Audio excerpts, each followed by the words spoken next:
योगेंद्र विश्वनाथ त्रिपाठी, स्वागत है आप सभी का। मैं इस वक्त गैसड़ी विधानसभा क्षेत्र में हूं और मेरी मुलाकात आज गुलजार अहमद से हुई है। गुलजार अहमद बताया जाता है कि पेशे से शिक्षक रहे हैं। इन्होंने नौकरी में रहते हुए तमाम सामाजिक काम किए, इसलिए पीस पार्टी ने इन्हें यहां से अपना उम्मीदवार बनाया है। पीस पार्टी वो पार्टी है जिसे डॉक्टर अयूब ने तमाम मंसूबों के साथ उत्तर प्रदेश समेत देश के तमाम हिस्सों में खड़ा करने का काम किया था, लेकिन पीस पार्टी 2012 के बाद अपने बेहतरीन प्रदर्शन के लिए तरस रही है। पीस पार्टी हर वो चुनाव लड़ती है, लेकिन पीस पार्टी को सफलता नहीं मिल पा रही है। मेरे साथ बातचीत करने के लिए गुलजार अहमद हैं, जो गैसड़ी विधानसभा क्षेत्र में हो रहे उपचुनावों के लिए यहाँ से प्रत्याशी बनाए गए हैं। हम इनसे बात करेंगे और इनकी पार्टी के विजन को समझने के साथ साथ गैसड़ी के लोगों के लिए इनके विजन को समझने की कोशिश करेंगे। इसके साथ ही ये भी जानने की कोशिश करेंगे कि पार्टी के काडर में लगातार जो गिरावट हो रही है उससे कितना नुकसान हुआ है और क्या इस नुकसान की भरपाई इन लोकसभा चुनावों यानी कि आम चुनावों और गैसड़ी विधानसभा क्षेत्र में चल रहे उपचुनावों में हो सकती है। सर, स्वागत है। विधानसभा गैसड़ी बाई इलेक्शन का कैंडिडेट हूँ। मैं सबसे पहले शुक्रिया अदा करना चाहूँगा पीस पार्टी के कौमी सदर डॉक्टर अयूब सर्जन साहब का कि उन्होंने महज 26 साल के एक युवा लड़के पर भरोसा किया और पीस पार्टी से विधानसभा गैसड़ी में उम्मीदवार उतारा है। पीस पार्टी का मकसद शुरू से अब तक यही रहा है, हुकूमत में हिस्सेदारी, क्योंकि जो कौम जो समाज हुकूमत में हिस्सेदार नहीं होता है या जिस समाज का हुकूमत में हिस्सेदारी नहीं होती है, उस समाज का उस कौम का तबाह होना, बर्बाद होना, जिल्लत और रुसवा होना उसका मुकद्दर बन जाता है। पीस पार्टी का जो मुख्य उद्देश्य रहा है, मैं आपकी जानकारी के लिए बता दूं, पीस पार्टी के जो राष्ट्रीय अध्यक्ष हैं डॉक्टर अयूब सर्जन साहब, वो IAS भी रह चुके हैं और Guinness book of world record में उनका नाम भी रह चुका है। ऑपरेशन के मामले में दुनिया में सबसे ज़्यादा ऑपरेशन करने का रिकॉर्ड डॉक्टर अयूब सर्जन साहब के नाम है। लेकिन जब उन्होंने देखा कि कौम मुस्लिम और दलित पिछड़ा हुआ जो समाज है उस समाज को हिस्सेदारी नहीं मिल पा रही है, डॉक्टर अयूब सर्जन साहब 10 फरवरी 2008 में उन्होंने पीस पार्टी का गठन किया और उनका मुख्य उद्देश्य यही रहा है कि संपूर्ण मानवता, सर्व समाज और सारी इंसानियत की खिदमत राजनीति और हुकूमत के जरिया से किया जाए, क्योंकि बगैर हुकूमत के मदाखलत के बगैर कोई इंसान सारी इंसानियत की खिदमत नहीं कर सकता। खिदमत तो आप तब करेंगे ना साहब जब आप सत्ता में आएंगे। आप तो सत्ता में आने के लिए क्या अपने उम्मीदवारों को जिताने तक में परेशान हो जाते हैं। 2012 में आपके 4 विधायक बने, उसके बाद से आपके जो कौमी सदर हैं उन्होंने भी आज तक जो है कोई जीत नहीं हासिल कर पाई। आपके तमाम जो मेंबरान हैं जो लड़ते हैं चुनाव, उनका जो है ज़मानत तक जब्त हो जाता है। तो ऐसे में क्या लगता है, आप तो राष्ट्रीय प्रवक्ता हैं, आप तो तमाम डिबेट में बैठते होंगे, तमाम लोगों के साथ बैठते होंगे, तो क्या लगता है कि कितना असरदार है, कितना असरदार नहीं है ये चुनाव आपके लिए? देखिए, असल बात यह है कि 2012 में जब पीस पार्टी पहली बार चुनाव लड़ी तो हमारे 4 विधायक जीते और 52 सीटों पर हम दूसरे नंबर पर थे, यानी 10-5,000 15,000 वोटों के बीच में हारे। बाद में क्या हुआ कि 2014 का जब लोकसभा का चुनाव आया तो इसमें मुस्लिम समाज भाजपा को हराने में लग गया। 2017 का जब विधानसभा का चुनाव आया तो इसमें भी ये भाजपा को हराने में लग गया। ये है कि सपा की सरकार बनाओ नहीं तो भाजपा आ जाएगी। 2019 में भी यही हुआ कि भाजपा हराओ, फिर 2022 के विधानसभा चुनाव में भी यही हुआ कि भाजपा हराओ। और भारत का मुसलमान, खासकर उत्तर प्रदेश का मुसलमान, भाजपा को हराते हराते खुद हारता हुआ चला गया और उसकी नेतृत्व करने वाली पार्टी, उस कौम की क़यादत करने वाली पार्टी भी डूबती चली गई। उसकी वजह यह रही कि लोगों ने सही वक्त पर सही फैसला नहीं लिया।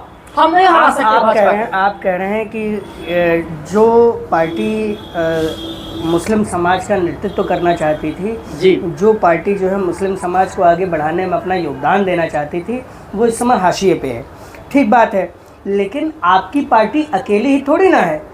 असुद्दीन ओवैसी साहब की पार्टी है, बदरुज्जमा चौधरी बदरुद्दीन अजमल साहब की पार्टी है, इसी तरह से PFI है केरल में। इस तरह से तमाम बड़ी पार्टियां हैं। और अगर सपा की ही बात कर ली जाए, उत्तर प्रदेश की ही बात कर ली जाए, तो सपा बड़ी पार्टी है। बसपा जो है बड़ी पार्टी है, जो मुसलमानों और तमाम दलित वर्ग के लोगों के लिए अपनी बात को रखती है और उनके लिए उनको सत्ता में अपना हिस्सेदारी देती है।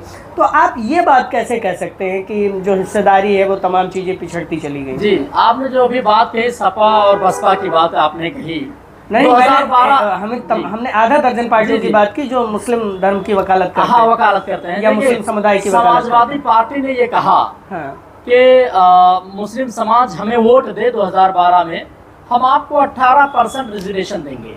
18% की बात माननीय मुलायम सिंह यादव जी ने किया। लेकिन जब पुलिस वैकेंसी निकलती है उत्तर प्रदेश में तो 42,000 भरे जाते हैं, 42,000 पुलिसकर्मियों की भर्ती होती है। उस 42,000 पुलिसकर्मियों में से 36,000 पुलिसकर्मी सिर्फ यादव जी भरे जाते हैं। 6,000 में सब समाज भरे जाते हैं, जबकि यादव जी के 3 गुना ज्यादा मुस्लिम समाज ने वोट दे करके 2012 में समाजवादी पार्टी की सरकार बनाई थी, लेकिन हिस्सेदारी नहीं मिली। बहन जी भी कहती हैं कि हम मुसलमानों को हिस्सेदारी देंगे, लेकिन जब वो हुकूमत में आती हैं, सत्ता में आती हैं, तो सिर्फ उनके समाज के लोग कामयाब हो पाते हैं और मुस्लिम समाज को लोग सिर्फ चारा देते हैं। सिर्फ लोग मुसलमानों को भाजपा का खौफ दिला करके उनका वोट तो ले लेते हैं, लेकिन जब हुकूमत में हिस्सेदारी देने की बात आती है तो कोई हिस्सेदारी देने के लिए तैयार नहीं है। हम आपको बता दें कि आज़ादी से पहले शौचालय से लेकर सचिवालय तक हर विभाग में 35% मुसलमानों की नौकरी थी। 35% सरकारी खजाने का मालिक था मुसलमान। लेकिन रंगनाथ मिश्रा कमीशन और सच्चर कमेटी की रिपोर्ट ये कह रही है कि मुस्लिम समाज 2% भी सरकारी नौकरियों में नहीं रह गया। अगर समाजवादी पार्टी ने, कांग्रेस पार्टी ने या बहुजन समाज पार्टी ने मुस्लिम समाज के साथ इंसाफ किया तो 35 से 45% बढ़कर हमें जाना चाहिए था सरकारी खजानों में, लेकिन हम 35% से घटकर 2% भी आज नहीं रह गए। यहाँ तक कि सुन लीजिए सर, यहाँ तक कि आज देश का मुसलमान दलितों से और यादव भाइयों से भी बदतर जिंदगी। नहीं, ये तो सच्चर कमेटी की रिपोर्ट कहती है। चले, रिपोर्ट की बात अलग हो गई। मैं ये कह रहा हूँ कि आप जैसे आरोप लगा रहे हैं तमाम पार्टियों पे, तमाम नेताओं पे, उसी तरह से तो आरोप आप पे भी लगने चाहिए। जब आप टिकट देते हैं तो तमाम जो है इस तरह से लोगों को देख के दिया जाता है, वो चाहे आप दे रहे हो, चाहे असुद्दीन ओवैसी साहब की पार्टी दे रहे हो, या केरल वाली पार्टी दे रहे हो, या असम वाली दे रहे हो, या कहीं वाली दे रहे हो। ये आपने बात बहुत अच्छी बात की। मैं आपको बता दूं, टिकट के वितरण में, जब टिकट के वितरण में ही इतनी बड़ी खामियां हो जाएंगी तो मुस्लिम तबका कैसे आगे बढ़ सकता है? बहुत बहुत शानदार सवाल किया आपने। मैं आपको इसका जवाब दे दूं। देखिए, 2012 में पीस पार्टी ने, ये जो आज संजय निषाद जी हैं, अनुप्रिया पटेल जी हैं, ओम प्रकाश राजभर जी हैं, ये सब पीस पार्टी ही के प्रोडक्शन है। 2012 में 117 सीटों पर हम चुनाव लड़े। 117 सीटों में से 99 सीटों पर हमने हिंदू प्रत्याशियों को उतारा, 17 सीटों पर सिर्फ मुस्लिम प्रत्याशी उतरे। आपके 2012 में इसी विधानसभा कैंसिल से कुंवर प्रभाकर सिंह जी यहाँ से चुनाव लड़े, पीस पार्टी से, पीपीआई के सिंबल पे। हाँ, यहाँ से राजेश्वर मिश्रा जी चुनाव लड़े, और रायबरेली से अखिलेश प्रताप सिंह ठाकुर जी विधानसभा में गए, रायबरेली से पीस पार्टी के बैनर तले। जी बिल्कुल। तो अभी मैं आपको बता दूं, ताज़ा अपडेट दे दूं, यही आपका खलीलाबाद पड़ता है। खलीलाबाद में हमने लोकसभा का कैंडिडेट बनाया गिरिवर सिंह पटेल को, पूर्व एसडीएम साहब को, लेकिन उनका किसी कारणवश पर्चा खारिज हो गया। तो हम सर्व समाज को साथ लेकर चलते हैं। अगर 100 मैं तो आपके समाज की पहले बात कर रहा हूँ। हाँ, जो अभी आप 117 सीटें मान लिया दे रहे हैं, उसमें में से केवल 17 या 18 सीटें मुसलमानों को दीजिएगा, तो कैसे आप नेतृत्व कर पाइएगा भाई? नेतृत्व इसी तरह की, जैसे हम आपको समाजवादी पार्टी है, उसमें भी तो बहुत सारे लोगों को, मुसलमानों को टिकट देती है। बहुजन समाज पार्टी है, वो भी बहुत सारे लोगों को टिकट देती है। तो टिकट वितरण का जहाँ तक मामला है, तो पीस पार्टी का इसमें जर्रा बराबर भी भेदभाव नहीं है। जो जिस लायक है उसे उस लायक हिसाब से टिकट दिया अब जाता आपके है। गैसड़ी पर आते हैं जी। गैसड़ी में आपकी 85,000 मुसलमान हैं, 1,30,000 वोट। जी 1,30,000 वोट हैं लगभग। हाँ। गैसड़ी में जी 85,000 हमें पोल होता है 80-90,000 80-90,000 पोल होता है। मैं उसी पोल की बात कर रहा हूँ, है ना। 80-90,000 वोटर, और अगर आबादी को मान लिया जाए तो जो है वो 2.5 से 3 लाख की आबादी मुस्लिमों की। 2.5 से 3 लाख की आबादी अगर हाशिए पर रही है पिछले कई सालों से, तो उसका जिम्मेदार कौन है, किसे मानते हैं आप? क्योंकि लीडर तो आप लोग भी हैं, लीडर आप ही लोग जैसे इसी समाज से गए हैं, तो किसे जिम्मेदार मानते हैं? असल उसका जो जिम्मेदार है वो खुद हम हैं कि हमने अपने लीडरों का साथ नहीं दिया, उनका विरोध किया। क्यों? अलाउद्दीन खान यहाँ से 2 बार विधायक रहे। हाजी अलाउद्दीन साहब लड़े, हाँ। विधायक रहे, हाँ। लेकिन बहुजन समाज पार्टी से रहे। हाँ जी हाँ, बहुजन समाज पार्टी से रहे, वो विधायक रहे यहाँ से। लेकिन जिस तरीके से विकास कार्य उन्हें करना चाहिए था, मैं आपको बता दूं जानकारी के लिए, ये भाबर क्षेत्र और ये खादर क्षेत्र है। भाबर और खादर आज सारे क्षेत्रों से पिछड़ा हुआ इसलिए है कि भाबर और खादर के लोगों ने यहाँ से कोई नुमाइंदा चुन करके विधानसभा में नहीं भेजा। आप तो खुद ये बात कहते आ रहे हैं, जी। और खुद कहते हैं कि मैं भाबर और खादर जी। का नेतृत्व करता हूँ। बिल्कुल करता हूँ। मैं आपको बता दूं, आज ये इलाका इतना पिछड़ा हुआ है कि जिस ये रोड जो आप देख रहे हैं हाईवे, इस रोड के आप उत्तर साइड में जो गांव हैं वो सारे गांव बंदरों से पीड़ित हैं। रोड के उस पार खादर एरिया पड़ता है, वो बाढ़ पीड़ित है। सड़क पर जो आवारा पशु हैं, यहाँ की जनता उससे पीड़ित है। आए दिन रोड हादसा एक्सीडेंट हो रहे हैं छुट्टे जानवरों के कारण। उसकी वजह यह है कि माननीय योगी आदित्यनाथ जी ने गौशालाएं तो बनवा दी, लेकिन जो गायें, जो छुट्टे जानवर गौशाला में होने चाहिए थे, वो किसानों के खेतों में नजर आते हैं या फिर सड़कों में नजर आते हैं। हमारा जो मुख्य उद्देश्य है यह है कि मैं किसान का बेटा हूँ, मैं दर्द समझता हूँ किसानों का। किसान घर आता है तो सबसे पहले खेत देखने जाता है कि खेत में कहीं बंदर तो नहीं है या छूटे जानवर तो नहीं है। और बाढ़ पीड़ित खादर की मैं बात करूं तो वहां तो बरसात के मौसम में लोगों को नींद नहीं आती है। इसलिए नींद नहीं आती है कि मालूम नहीं कब बारिश का सैलाब आ जाए और हम बाढ़ में डूब जाएं। तो ये तो काम जो है पिछली सरकारों को कर देना चाहिए था। बिल्कुल कर देना बाढ़ चाहिए से था। निपटने के लिए करोड़ों की योजनाएं बनती हैं और जी। वो हर बाढ़ में बह जाती हैं।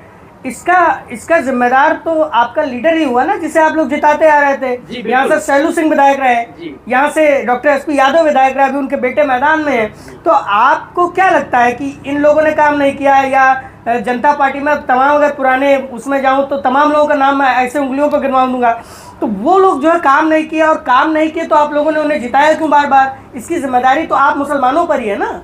जी, आपने ये जो सवाल कहा, बहुत अच्छा सवाल किया आपने। देखिए, अगर इन्होंने विकास कार्य किया होता तो आज जो बंदर यहाँ पर हैं, जिससे यहाँ का किसान पीड़ित है, वो बंदर किसी दूसरे जंगल में सुरक्षित होते। जो गाय, जो पशु, जो जानवर जो आज रोडों पर टहल रही हैं, खेतों में टहल रहे हैं किसानों के, वो गौशाले में सुरक्षित होती। बाढ़ पीड़ित का जो एरिया है, रेड अलर्ट जारी हो जाता है साहब, वो बाढ़ पीड़ित से लोगों के लिए कोई ना कोई हल निकाला जाता। उसकी वजह क्या है? उसकी वजह यह है कि इस क्षेत्र के लोगों ने अपना नुमाइंदा नहीं चुना। जो मैंने कहा बार बार आपसे कि इस क्षेत्र के लोगों ने अपने प्रापर का नेतृत्व करने वाला लीडर नहीं चुना, जो सदन में जाकर के अपने जो है एरिया का विकास कर सके। साहब, मैं वही तो आपसे कह रहा हूँ कि विधायक तो एक ही चुना जाएगा गैसड़ी में। एक ही चुना जाएगा। ऐसा तो है नहीं कि खादर के लिए अलग विधायक होगा, भाबर के लिए अलग विधायक होगा, गैसड़ी के अलग विधायक होगा, पचपुड़ा बाजार के लिए अलग विधायक होगा। ऐसा तो हो नहीं सकता है। गैसड़ी एक बड़ी विधानसभा है। मैं यही आपसे कहना चाहता हूँ कि नुमाइंदगी तो आप लोगों ने दी, तो क्या आप ये मानते हैं या हमारे कैमरे पे एडमिट करते हैं कि आपने जिनको नुमाइंदगी दी उन्होंने शिफर काम किया? बिल्कुल। हम आपको बता दें, हमारे यहाँ कोई हॉस्पिटल नहीं है। सरकारी अस्पताल तो है पचपेड़वा में, लेकिन सामुदायिक केंद्र पर अगर आप दवा लेने के लिए चले जाएं तो जानते हैं, दवाएं तो अंदर लिखी जाती हैं लेकिन बाहर ली जाती हैं दवाएं।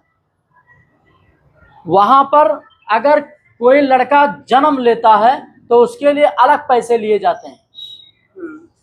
यानी कि अगर किसी भी मरीज को बड़ा कोई दिक्कत हो तो उसे सीधा या तो लखनऊ भागना पड़ता है या तो गोरखपुर भागना पड़ता है।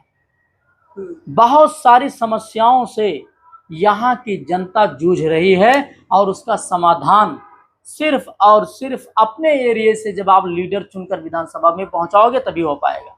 अब तक शैलू जी रहे, हाजी अलाउद्दीन साहब रहे और ये डॉक्टर एसपी यादव जी रहे, लेकिन गैंसडी के उधर ही के रहे, इधर कहीं नहीं रहे। सिर्फ इधर जो है वोट मांगना हुआ या अचानक ऐसे दौड़ा हुआ तो आ गए, वरना कोई नजर नहीं आता था साहब।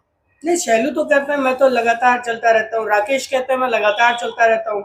आप तो ये सब आरोप मुझे लग रहा है तो हवा में लगा रहे हैं, आप यहाँ पे रहते नहीं। मैं आपको बता दूं, जानकारी के लिए मैं आपको बता दूं, मैं पिछले लगभग 2 महीने से ग्रामीण क्षेत्रों में भ्रमण कर रहा हूं। मैं देख रहा हूं कि जो मेन रोड है वो तो कुछ सही है, यही आप गणेशपुर वाला रोड पकड़ लीजिए, यहाँ से आप बलरामपुर जितना टाइम लगेगा आपको पहुंचने में, वो यहाँ से सिर्फ जैतापुर 14 किलोमीटर का सफर है। आप मुश्किल हो जाएगा आपको वो सफर तय करने में। इतने खराब, इतने बदहाल यहाँ की जनता बार बार धोखा खाने के बाद भी अपना सोच नहीं बदल रहे हैं, अपना रहनुमा नहीं बदल रहे, अपना सोच नहीं, अपना रहनुमा, अपने क्षेत्र का नेता नहीं। मैं ये जानना चाहता हूँ कि मौलाना गुलजार साहब क्या करेंगे अगर वो यहाँ से चुनाव जीतते हैं और मुस्लिम समाज उन पे बहुत खुश हो जाए और उन्हें मान लिया 1 लाख वोट मुस्लिम समाज एक तरफा दे दे। तो पहला सवाल मेरा यही कि मुस्लिम समाज के लिए मौलाना गुलजार साहब क्या करेंगे, और दूसरा सवाल ये कि इस क्षेत्र के विकास के लिए आप क्या करेंगे। देखिए, सबसे पहले मैं आपको बता दूं कि मैं अगर यहाँ से विधायक बना, यहाँ की जनता ने 26 साल के युवा पर भरोसा किया, तो मैं आपको बता दूं विधायक किसी एक कौम या समाज का नहीं होता है, वो तो होता है किसी एक कौम समाज का, लेकिन जो उसके विकास की शैली होती है वो सर्व समाज की होती है। मैं मुसलमान हूं, मैं एक आलिम हूं, ईश्वरीय निर्देश है, अल्लाह का हुक्म है, कुंतुम खैरा उम्मतिन उखरिजत लिन्नास, हमने तुम्हें इस धरती पर संपूर्ण मानवता के कल्याण एवं विकास के लिए जन्म दिया, सारे इंसानियत के फलाह बहबूद के लिए पैदा किया। तो मेरा जो सबसे टारगेट होगा, सबसे पहला, कि यहाँ का हिंदू मुसलमान सब बंदरों से पीड़ित हैं। मैं चुनाव जीतने के बाद इन बंदरों को किसी दूसरे स्थान पर पहुंचाऊंगा, किसी अन्य जंगल में पहुंचाऊंगा, कि जिससे यहाँ की जो जनता आज बदहाल है, पीड़ित है बंदरों से, वो उससे जो है राहत पा सके।